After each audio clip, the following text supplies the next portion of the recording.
We're getting the party started a little early here on The Blend, Mardi Gras style. Roux chef Ricky P. Parsons is back with a delicious preview. How have you been, Ricky? Good to see you. Oh, I've been sauce bon. Sauce bon. Yes. And I had high school French, so you got to help me out a little bit.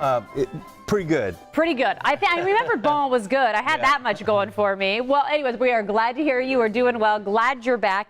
And really, Mardi Gras is right around the corner. Just around the corner, and it's always so much fun. And I'm assuming a lot of times people say it's so much fun because of the food. And I know you're going to help us out, talk about how people can kind of create Mardi Gras in their own home, right? Yeah, it's not as difficult as you think. You know, this whole crawfish boil sensation, you can do it in a smaller version like we've demonstrating today, as opposed to the big pots and doing 60 pounds at a time. You don't need to do it that way unless you want to, of Unless course. you want to. And I've actually been to a crawfish boil before, and I've only ever seen it with the massive amounts of food all laid out on the table. So how do you kind of make it a mini version for your family? Well, you can buy crawfish by the pound at some of our area retailers. You just have to call around and just ask if it's crawfish season, so they're bringing in crawfish, and you can buy it by the pound.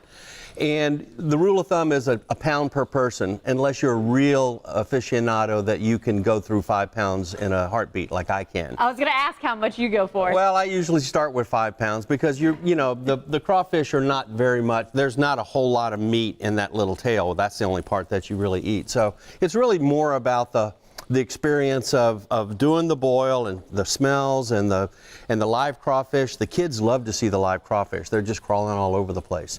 And so we didn't do that today because we didn't want them crawling all over the studio. I thank you for that. And my director, I'm sure, thanks you for that as well. Well, we had that thought. I said, okay, maybe that's probably the way to go. So we're going to do it today and I'll show you quickly, what we're doing. But as you can see, I've got a pot of boiling water.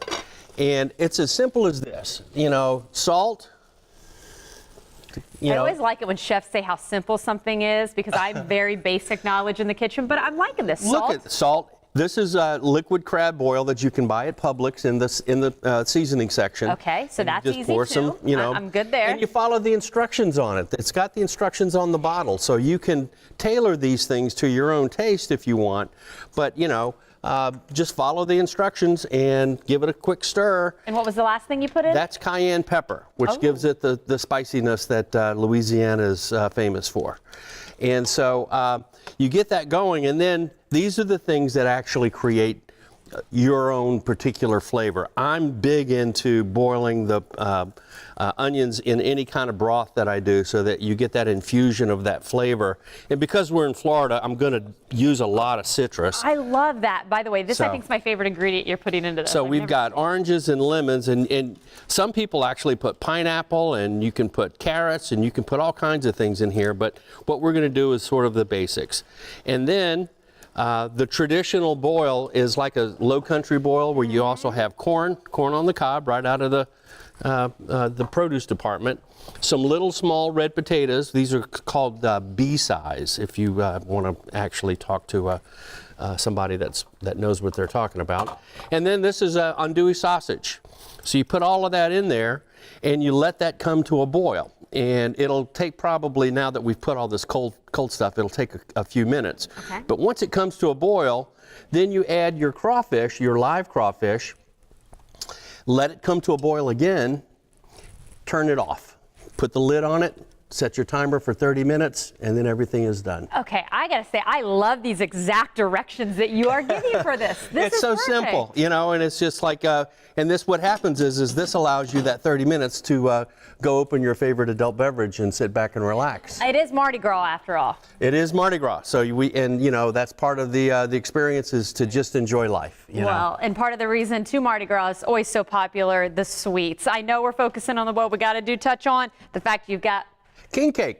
Always good. It is. It's part of the Mardi Gras tradition. New Orleans is pretty much a Catholic town, and so the Feast of the Epiphany is the beginning of the Mardi Gras season, and the king cake parties are legendary. So there is a doll baked in. So there's a baby cake. I heard. There's a baby I heard. Well, That's part of the fun is who finds the piece with the baby in it, because they got to throw the next party. That's the tradition. key. Well, if you don't want to throw the next party, even if you've got the baby last year, well, lucky for you, you can just go visit the fine folks at Roux. Go visit Ricky P himself, and maybe he'll cook you up some of this wonderful grub. As always, we appreciate when you come in here today. Thank you.